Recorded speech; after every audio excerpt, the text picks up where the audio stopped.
Hello, guys and gals, and welcome to another episode of Unique Items. Today we're going to be looking at, I think, what is the last spear that I have on the list, and that is the Soulfeast Tine Warfork. The Soulfeast Tine is a very simple weapon. It is a high damage weapon that has decent life and mana leech. Other than that, it doesn't really have a lot more going for it. It is a nice weapon, though. And as we go over it, I think you'll understand. So it has 46 to 116 two-handed damage. It does have pretty decent durability at 43, which is a lot higher than a lot of the other spears, which are as low as like 25. And is 76 dexterity, 64 strength, and it is level 35 because this is a exceptional level unique. It is fast attack speed on the Amazon, but I do believe it's a little bit slower on non-Amazon classes. And it has 190% enhanced damage with a variable of 150 to 190%. It also has a pretty high amount of attack rating on it of 250, which is kind of insane. 250 attack rating is a lot, and a lot of weapons don't even have anywhere near that much. It does have a variable, though, of 100, so it's 150 to 250. So pretty high variable there on the attack rating. And then the mana steal is 7%, and that is static, thankfully. And the life steal is 7%, and that is also static. And then we have a rather useless ability of 20% slower stamina drain, and a lower requirements of negative 20%.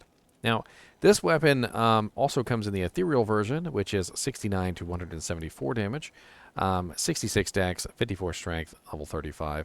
And quite honestly, would make a pretty decent merc weapon at a lower level because, number one, it has lifesteal. Number two, it has pretty good attack rating, which means it's going to help them hit.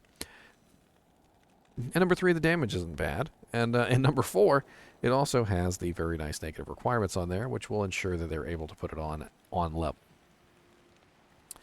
Now, the Soulfeast Tine Warfork doesn't really have a whole lot of special effects. It doesn't have Deadly Strike. It doesn't have Open Wounds. It doesn't have Crushing Blow. It doesn't have ITD. It's just a very straightforward, high damage, lifesteal weapon. And the additional attack rating on there really does make it a very effective high damage lifesteal weapon. Because you're going to be hitting your targets more often. It also does have a very pretty appearance, and I'd like to show it to you in the character menu, but as I checked earlier, it just goes off the screen because it's way too long. But it does have a very interesting, like kind of a head there, and it's a very golden color, which is also interesting. This item can actually be upgraded as an exceptional level unique to its elite form. And I'm kind of curious to see how it turns out when it is upgraded into its elite form. So let's take a look, shall we? So to do this, we're going to have to use a Plum, a Pull, and a Perfect Emerald. And this is going to go from a Soulfeast Tine Warfork of 46 to 116, 76 dex, 64 strength, level 35, to 121 to 266 damage Man-Catcher, which is a very nice weapon, by the way, 108 dex, 108 6 strength, level 62. Not a bad upgrade, honestly. Could be a little bit higher in damage, but the attack rating combined with the life and mana steal might actually make it useful until you get yourself something better. The Ethereal version can also be upgraded from 69 to 174, 66 dex, 54 strength, level 35, to 182 to 400 damage, 98 dex, 96 strength, level 62. Now, unfortunately, to utilize this, you would have to put a Zod rune in it, unless you were going to put it on a mercenary. And putting a Zod rune in this is going to raise the level requirement, I believe, from 62 to 76, which puts this more at an endgame level item. Now, granted, spears break all the time, and so having an indestructible spear is not exactly a bad thing. Although the socket could better be used for something else, I feel like. Especially if it was going to go on a mercenary, you could put a shale rune in there. You could put a 15% IAS jewel with some other effects. Maybe even an ohm rune if you were rich. There's a lot of different choices. You could also potentially put a, if you were super rich, a jaw rune in here, just so you can have the ITD along with the 250 attack rating. And you could turn this into one of those very nice, like, never miss weapons where it just feels like you just hit every single target no matter what. All in all, though, I do feel like the Soulfeast Tine is lacking any kind of like super special mechanic that is going to make it stand out over other options. For instance, the Honsudan Yari has 3 sockets and a massive amount of crushing blow. And while it may not have dual leech and a bunch of other effects like this one does, like the massive attack rating bonus, it does have 3 sockets and crushing blow, which quite honestly trumps just a decent weapon with good leech. And that's really all this weapon really is if you're leveling up and you find this and you want to put it on a character, by all means do so, because it has good mana, good life leech, good attack rating, decent damage, and the negative requirements means that you can utilize this on just about any character. Is it going to be an endgame item that you're going to use on your endgame character? No, it's not. It's going to be a stopgap weapon that you're going to use in between, level 35 and wherever it is that you find or create your next rune word or weapon, on your character. Obviously, one of the better weapons that you could use on a Spearzon later on in the game is something like a Breath of the Dying.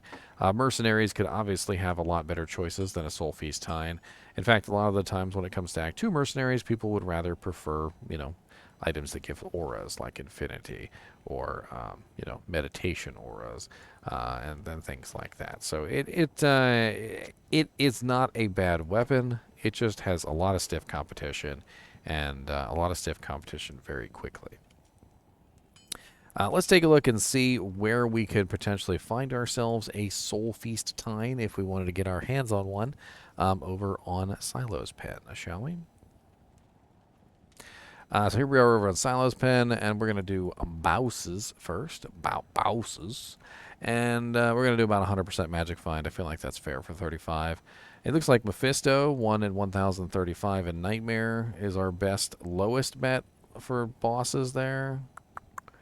It does look like Diablo in Nightmare is next at 1 in 1080. But at level 35, we're really hoping to get this at a much lower level than Nightmare Mephisto. But that might be our best bets. I doubt this drops at normal difficulty. Let me do a quick normal difficulty check on both bosses. So Bale can drop it in normal difficulty, but a pretty crappy chance at 1 in 11,000. Let's restrict this to Nightmare and go to Super Uniques. So this Fire Eye, 1 in 11,708. He's really easy to farm. Neelathak, 1 in 8,133, but he's much later on in the game. Honestly, it looks like we're looking at Fire Eye as one of our best choices.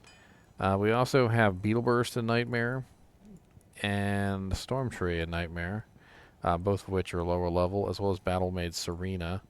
All of these are Act 2, Act 3, which is closer to level 35. It doesn't look like there's any good options like to farm it as an on-level character. So you're probably not going to find this like as a level 35 character in a level 35 zone, which is rather unfortunate. And it's a rather common thing that I've noticed across the Nightmare level uniques in general. As always, I do appreciate you guys and gals watching my videos, even when we're talking about a kind of a bland weapon such as this one with a very pretty graphic. And as always, keep watching.